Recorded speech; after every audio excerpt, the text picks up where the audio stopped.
So now I want to actually invite our scientific chair, Nadeem Quraishi, and he is pediatric emergency medicine, the expert, and working in the USA, and very, very deeply involved in the international associations and also international emergency medicine development. So Nadeem, thank you very much for being here, and then stage is yours. Thanks. Thank you, Arif. Thank you, guys. I think this is an awesome thing. When I was developing the scientific program, me and Saleh talked about it, adding a medical student track, because I firmly believe from my past experience that unfortunately we are so much busy developing our career in medical school that we forget that what is beyond that, which Saleh just alluded to it. And it's important. I can tell you from my experience, my first interview was when I was applying to the med school. I had no idea what to do. And that was way back in 1983. Nobody coached me as to what is expected in a med school. I mean, and there was no internet at that time. I just spoke to my father and I said, what do you think I should do? He said, oh, yeah, they'll ask you this question, just answer them this question, and, et cetera, et cetera. So my first interview was applying to the med school.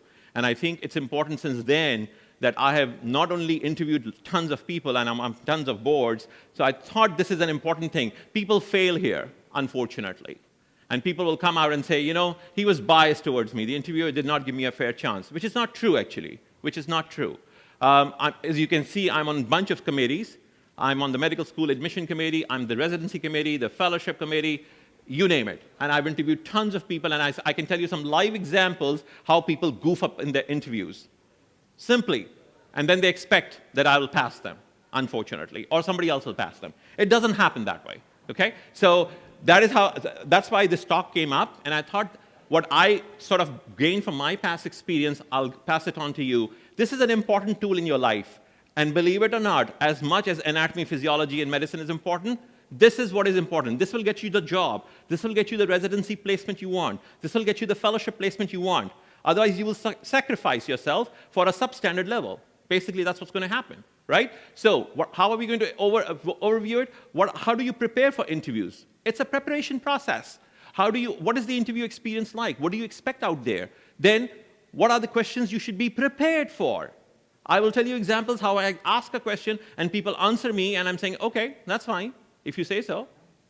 And what are the different types of interviews? I mean, that's a different thing. So let's just go through it. We'll just go through the practical. So what are the objectives? Why does somebody call you for an interview? Why?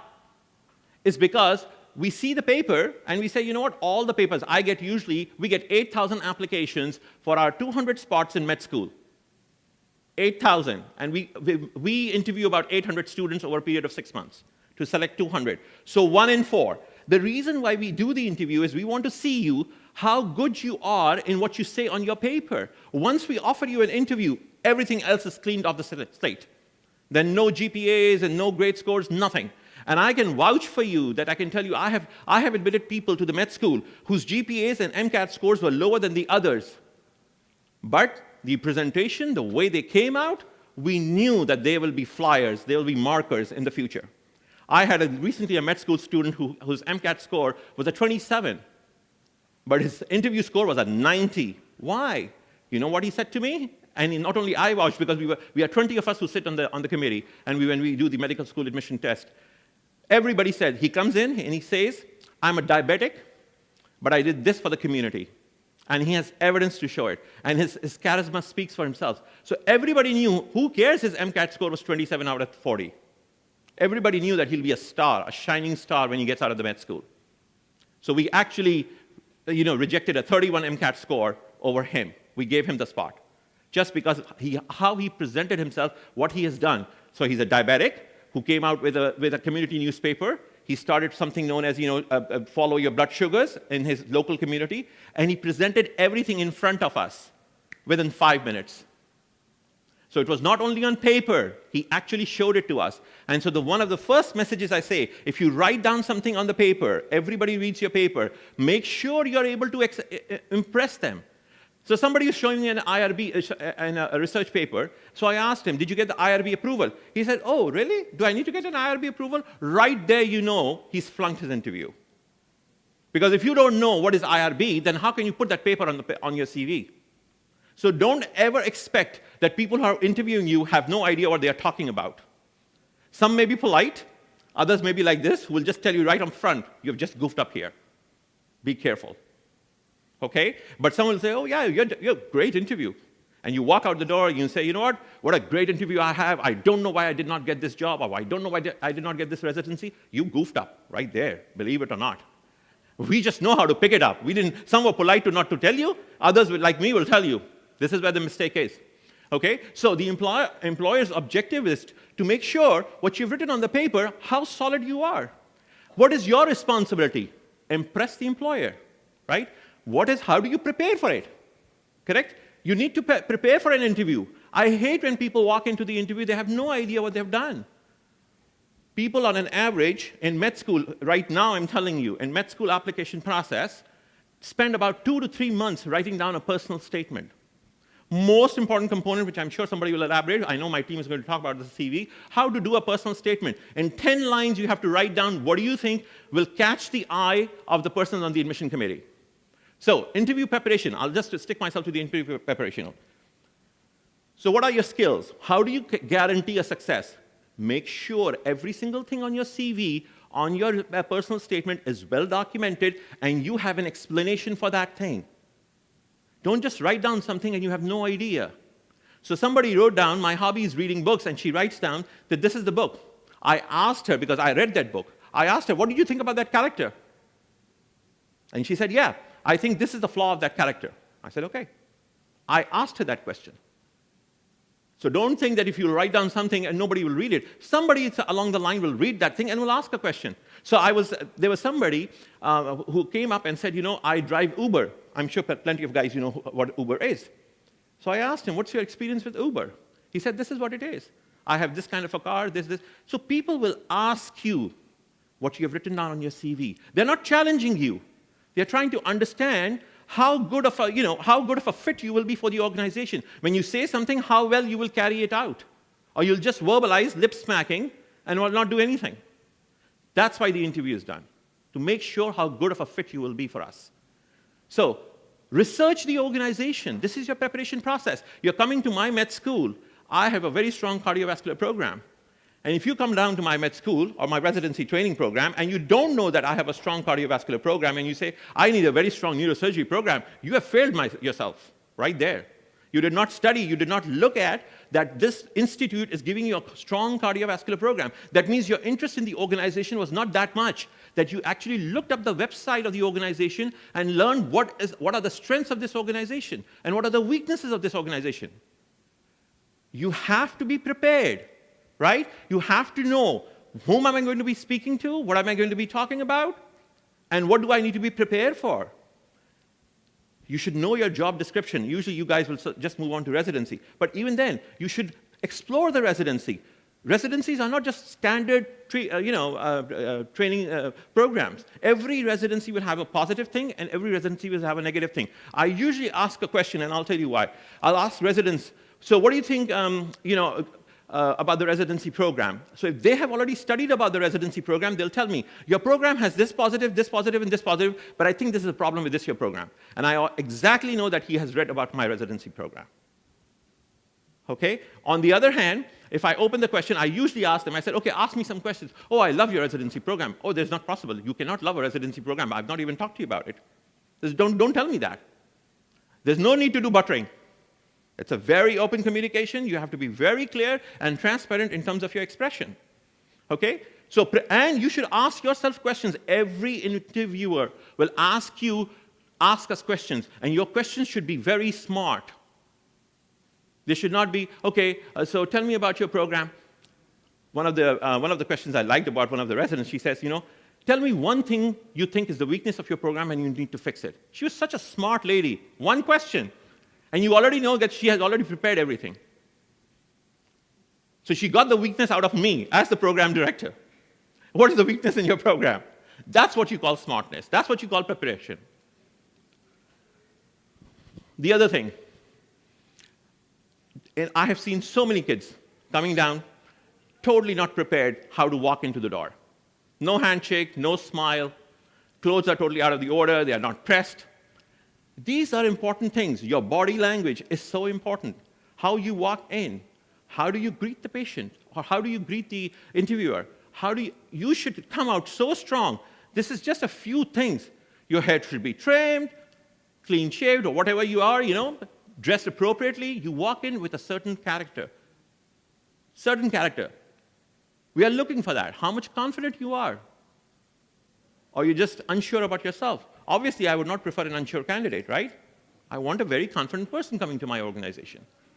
Dressed very appropriately. And you should, again, there is nothing. Worst come worst, you will not get the job. It doesn't mean anything. It's not the end of the world. But you should be so powerful in your statement that you walk in and the interviewer says, you know what, I want this guy. Because your first impression is what makes him yes and no, right there, as soon as you walk in. When I walk into my patient's room, I walk in and I know this patient's going to be home or this is going to be admitted. In one stroke, I'll tell you, 90% of the time. Exactly when you walk in, it's a wrong concept. People think, oh, he did not listen to me. He did not do this to me. Don't cry. There's no need to cry. Fix yourself. You are coming for the job. He's not going for you to beg you for a job. Fix yourself. Get yourself together. Look at this. This is classic. Look at his confidence and look at his confidence. Whom would you prefer? There you are. Look at this. He's biting his nails. Look at the way she's sitting down. Look at the way she's stressed out. And look at this guy. And she's so busy that she's just playing with his watch. And believe it or not, we know that. When we walk out, we see a lot of things. People think when you walk into the door, that's the only time we see you. No. No, no, no, no.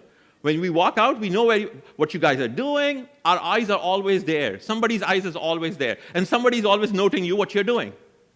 And when we decide whether we'll take you in or out, there's a whole bunch of us sitting out there, and everybody gives their input. She was smart, she was articulate, he was very shy. There was one person whom we ruled out because he did not have an eye contact with the interviewer. Now, how bad is that? You did not even have an eye contact with the interviewer. She said, I could not make a judgment on him. He did not open it, he kept his eyes down, talking wife. Oh? That's where you will flunk your interviews. Typical questions. There are some certain questions which are very typical. You tell us about yourself. This is where you make your points. You want to say something about yourself which is unique, which is the most marketable thing you have. Something you did. Like this guy I told you about the diabetic. He told me, the first thing you want, I said, something, tell me about your career. Oh, I did this. So prepare yourself that this is my home run. This is what I'm going to say. We will ask you a very common question. I told you, once we call you the interview, all the candidates are the same. You have to impress us. Tell us something about yourself, something so unique that I will say, you know what, this is the only person I want. I will not take a second person. I will not take a second choice. This is the person I want. So market yourself very well.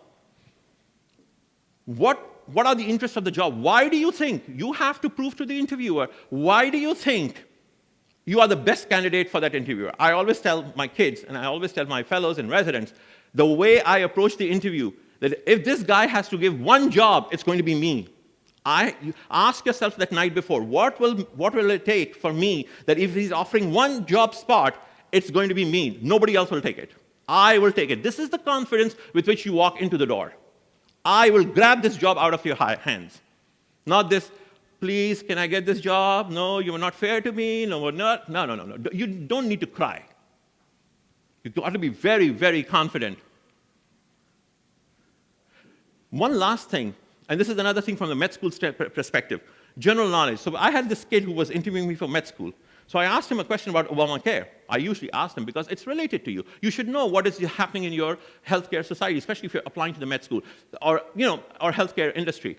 So he says, you know what? I don't care if somebody has insurance or no insurance. Wow, what a great answer. Why did you come to med school? Or residency, he was a resident to me. I told this thing right in front of the community. Everybody said, out the door he goes. You can't say that statement. I don't care if somebody has insurance and others don't. I can not vouch for it. No, you've got to be very compassionate.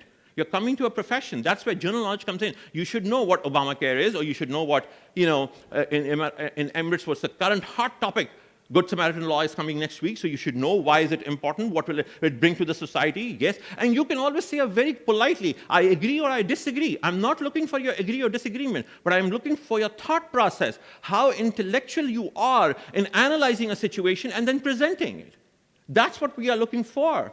Don't tell me that you scored. I can tell you, grades do not make the final word. They do make an initial screening test, but they do not make the final word. Your thought process, your ability to analyze situation and then present yourself, that is where this critical thinking comes in. And it should come in right here from your med school. It should not be a part, 50 years down the road. The critical thinking process should start right now. You should know what is important for you. Okay? So you should prepare. What are the... And if somebody does not ask, you make sure you ask them that question. So he's bound to ask you that question and stimulate that argument, and then you win the argument from there. A good interview candidate will make sure that I ask him that question which he wants me to ask him. So he can answer it and then run it with it. That's what the successful interview is. Otherwise, if you're just sitting at my face and just, okay, it doesn't work. So, as I said, when you're answering back, listen carefully, be attentive, think about it. There's no need to immediately respond. You can wait for a minute or 30 seconds of you. Think about it. Can you repeat the question? I don't feel offended about that. Okay, so did you mean this or this?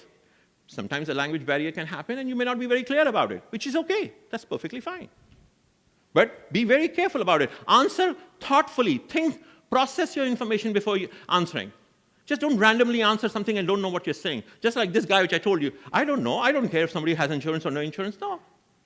Instead of this, he could have said, I think my concerns are, how can we ensure that everybody should be insured? I don't know. I don't think so. That's all. It's a way of putting it together. And that's where you have to learn. Take your time. Obviously, you'll have asked, prepare yourself with questions where you think you can impress the person who's interviewing you. And those are things which you will know for yourself, that this is my strength. I'm going to make sure that he asks me on research because I did a research project and I want that to be mentioned. Or I did this voluntary project and I want that to be mentioned. So time and again, you bring in the same thing which you want to be asked. And then you impress us. That's how it goes.